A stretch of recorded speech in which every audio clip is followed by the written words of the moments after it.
গতকালকে কালীঘাটের নিজ বাসভবন এলাকায় হাঁটার সময় পড়ে গিয়ে গুরুতর জখম হয়েছিল রাজ্যের মুখ্যমন্ত্রী মমতা বন্দ্যোপাধ্যায়। বর্তমানে তিনি এসএসকেএম হাসপাতালে চিকিৎসাধীন আছেন।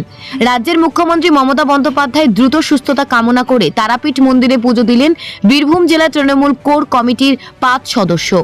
উপস্থিত ছিলেন বিধানসভার ডেপুটি স্পিকার আশিস বন্দ্যোপাধ্যায়, রাজ্যের ক্ষুদ্র বস্ত্র কুটির শিল্প মন্ত্রী চন্দ্রনাথ সিনহা, সুদীপ্ত ঘোষ, লাভপুরের বিধায়ক অভিজিৎ সিনহা ও সিউড়ির বিধায়ক বিকাশ রায়চৌধুরী।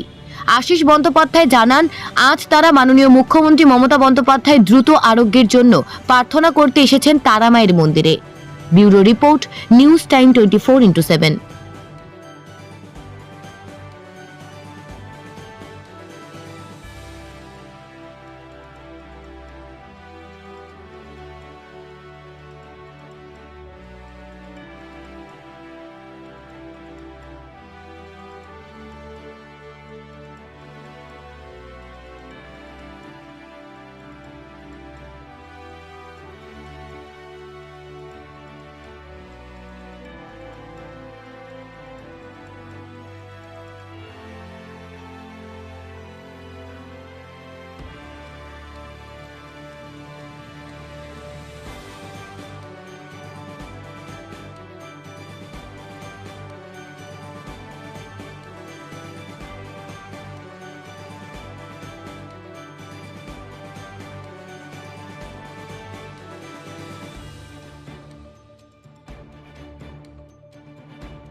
মায়ের কাছে প্রার্থনা জানাতে এসেছি আমাদের সভানেত্রী মাননীয় মুখ্যমন্ত্রী মমতা বন্দ্যোপাধ্যায়ের আরোগ্য কামনা। তিনি তাড়াতাড়ি সুস্থ হয়ে উঠুন, তিনি বিপন্মুক্ত থাকুন, এই প্রার্থনা জানাতেই আমরা এসেছি।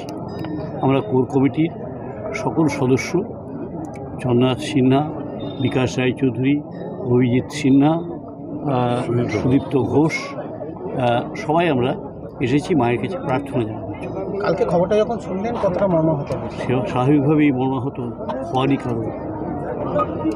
জেলা জুড়ে কি সিদ্ধান্ত নিয়েছেন কতগুলো মন্দিরে এবং আজকে আপনাদের বলি যে বিকেলবেলায় আমাদের কোর কমিটি আহ্বায়ক বিকাশ রায়চৌধুরী তিনি যাবেন পাথর চাপড়ি, সেখানে চাদর চাওয়াবেন।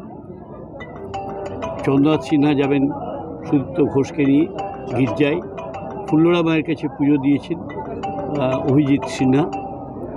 সকলেই কোর কমিটির সকল সদস্য তারা নিজ নিজ জায়গায় মানে মমতা বন্দ্যোপাধ্যায়ের আরোগ্য কামনায় সবাই উপস্থিত হচ্ছে। মায়ের কাছে এইটাই চাইলাম যে তিনি তাড়াতাড়ি সুস্থ হয়ে উঠুন। সামনে লোকসভা ভোট দেবী তারা কাছে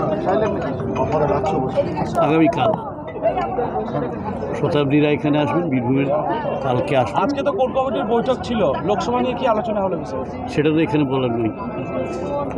চলো।